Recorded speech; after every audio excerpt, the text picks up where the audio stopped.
Hi friends, I'm out here on my back porch and I wanted to do a 5-week check-in. I cannot believe it has been 5 weeks since I did this little experiment and told you guys about it. Let me just walk over here and show you the two. These are my meals. They used to be Meals on Wheels and I couldn't get the wheels to stay on. We glued them with everything and they just kept falling off because the bottom of this leg has a big hole in it. I don't know why, but anyway, I guess in case any water comes down, it drains out. But there wasn't enough surface to try and get the wheel to hang on. So anyway, they're back to being just what they were, which was two waist-high planters, and they're just wonderful for getting my worm population to grow, and also for keeping these little seedlings right, at waist height. And so anyway, this was the sweet potato that I've been taking slips from. I've gotten 6 slips so far, and as you can see, I have more coming up. While I was out planting those slips, I found one from last year that got left behind.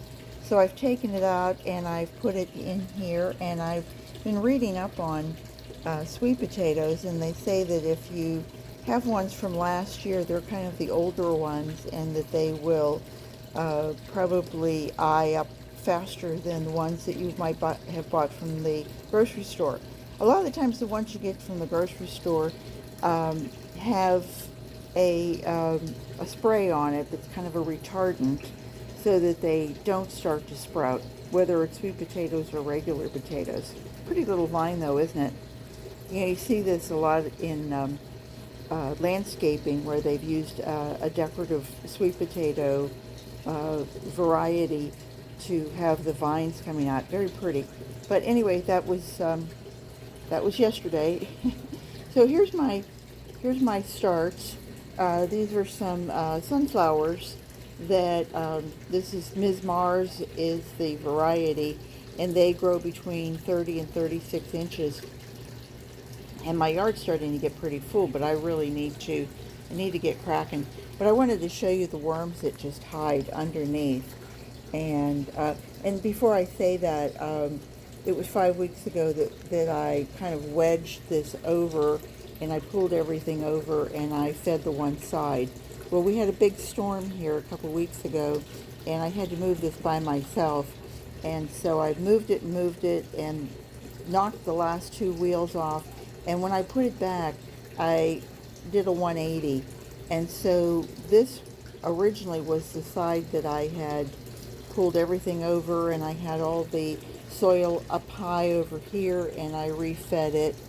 And so since it's 180, I'm assuming that this is the side where I put all the fresh fruit, and I had slushies done in the toilet paper rolls. So I'm hoping that I see some real action over here. And also I only had about maybe 150 worms that I could find. So anyway, real quick, let's see who we've got under here. Well, there's a couple. I don't see anybody up underneath. And we're going to see anybody there. Nope, I don't see anybody. And I'm looking underneath and I don't see anybody over here. And I'm going to put these behind me. They move pretty fast. I've been kind of moving things around here this morning, so I think maybe the worms have already taken themselves for a dive. And let me get the last one here.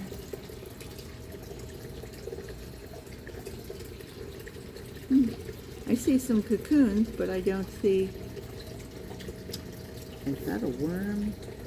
I have to get somebody's little butt looking out there. And I started doing this with my tripod, and must have touched something on my camera, and everything turned off about 5 minutes into making the video. So I'm just going to hold this and show you that I'm trying to see if I see, now there's a cocoon.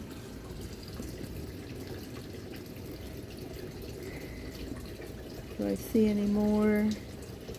There's another one, and another one.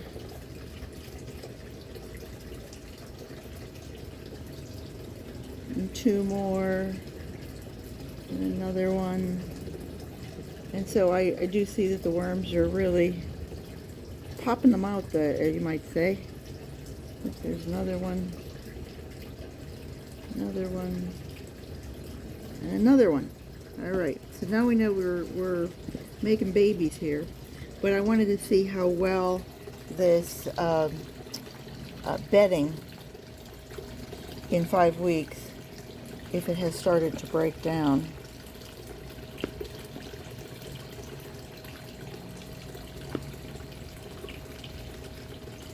And I did the worm feeding right in the center. Pretty massive.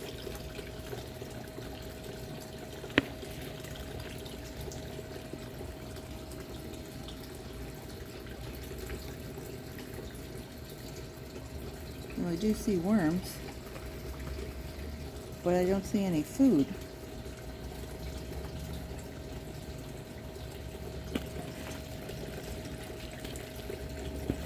And I mean, this is heavy.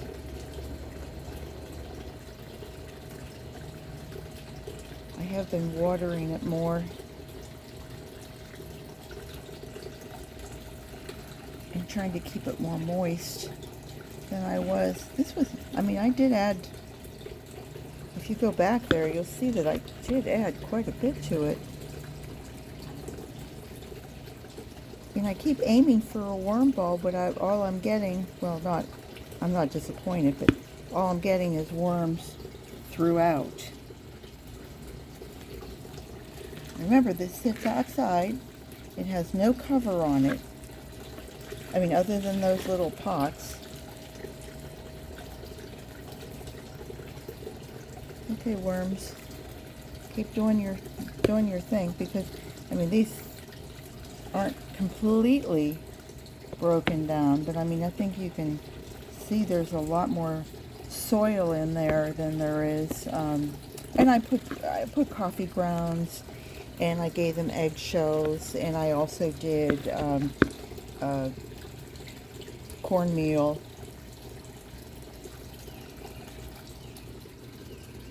Very healthy.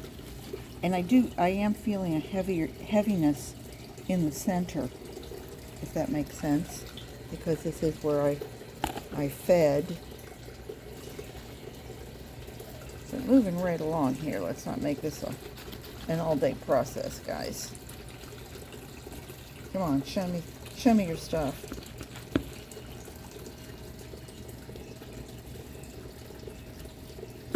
I would have thought that the one side would have been heavier than the other. I don't want to take the whole thing apart because it's... Oh wait, maybe I did get the wrong side. Confusing. Confused and confusing. My two middle names. No? No, I think this is all sweet potato, which I just put in here. I thought I would just let the sweet potato rest. Instead of having it in water, I would try it in some soil.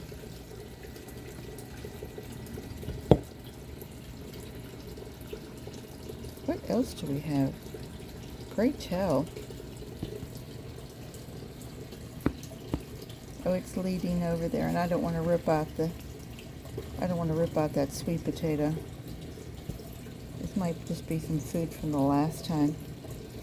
Okay, so that kind of lets you know.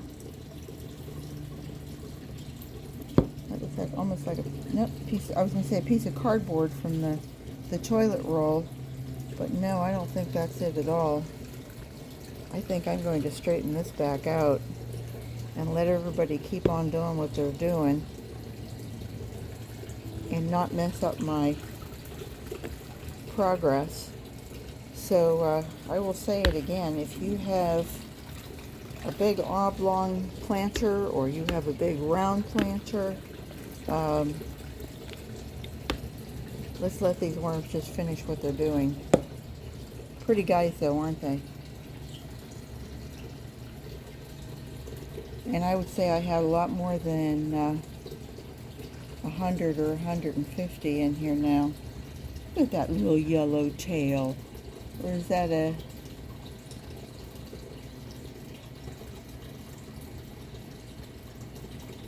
Yep. Hello, Mr., Mrs., Ms., whatever you're identifying with these days. Okay, so that was all I wanted to show you was just this, and then I've gotten a lot more worms. They've multiplied. They are multiplying, you know, with their cocoons here.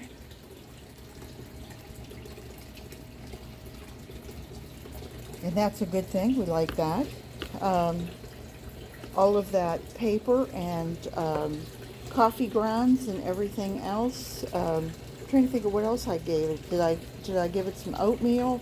Anything that you have, even if you have old bird seed, you can grind up your old bird seed and put it in with it, and they will gobble that up. So you know, all the things that we throw away, don't. And you can make yourself some soil, and you don't have to go out and buy it, because I think soil is going to get not only very expensive, but the quality of stuff that's coming through. I don't care who's making it, but the quality of stuff that's coming through, I'm finding a lot more wood chips, and I'm finding bigger hunks of things in my potting soil. Not just the garden soil, but the potting soil, which, you know, I'm paying more for. So anyway, we'll just leave you with that and say that we're having a stormy day, which doesn't happen too often in Florida, certainly not in May. But you can see the agapanthus are starting to take off. I'm on the back side here. I'm on the inside. They're being drawn to the outside, and pretty soon now I'll do a backyard tour or front yard tour and show you everything. But it was windy and stormy, and it's already rained, and it's still very early. So anyway, I hope you guys will subscribe if you like what you see. And if there's anything I can help you with garden-wise, if you have any questions, please let me know. And I hope you guys will garden what you've got, and subscribe and ring the bell, and come back and see me again soon. Take care, everybody. Bye-bye.